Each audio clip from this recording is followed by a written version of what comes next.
आजादी जब गइल पिया के वादी, पहला मिलन के राती गाँव गइल बर्बादी।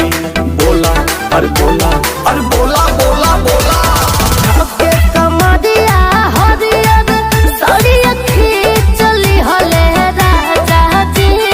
धके कमरिया हरियर सड़िया खींचली हले राजा जी।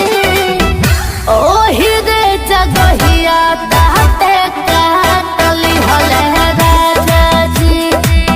ओही रे जगहिया ताते काटली हले राजा जी। बुझला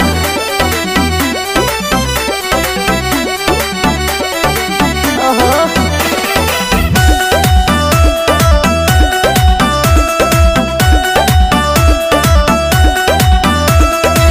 सुए के सैया दत कटना रहेगा, इससे पहले क्यों से सटना रहेगा, इससे पहले क्यों से सटना रहेगा। पहिले त धइले हमर नारामी कलैया।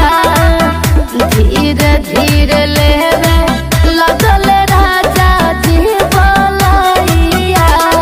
टूटल बाटे चूड़ी की टूटल बाटे बाली, आगे कुछ भइल की पूरी रात गई बा खाली। बोला अरे बोला अरे बोला बोला बोला ए सुना फूलल फूलल गलवा धके मिस दिहले राजा जी।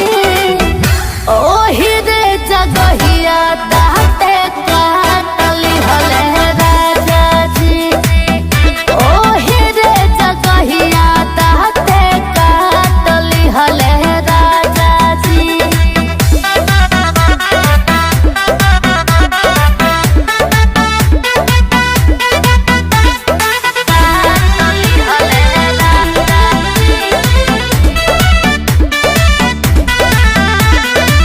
चढ़ल भूत रहे राम स्वरूप के, जवन गैलू ये जान हमसे रूठ के, जान हमसे रूठ अरे के। क्या बताइए ये हो यादव हो कोई सौ बीताल दोई दिन हो। बलमनी रमोहिया चाहेला हर दिन हो। मिलल ह की मजा कि मिलल ह साजा, दूसरा दिन में कब खुलल दरवाजा। अरे बोला अरे बोला अरे बोला बोला बोला सुनो सूखल जावन खेतवा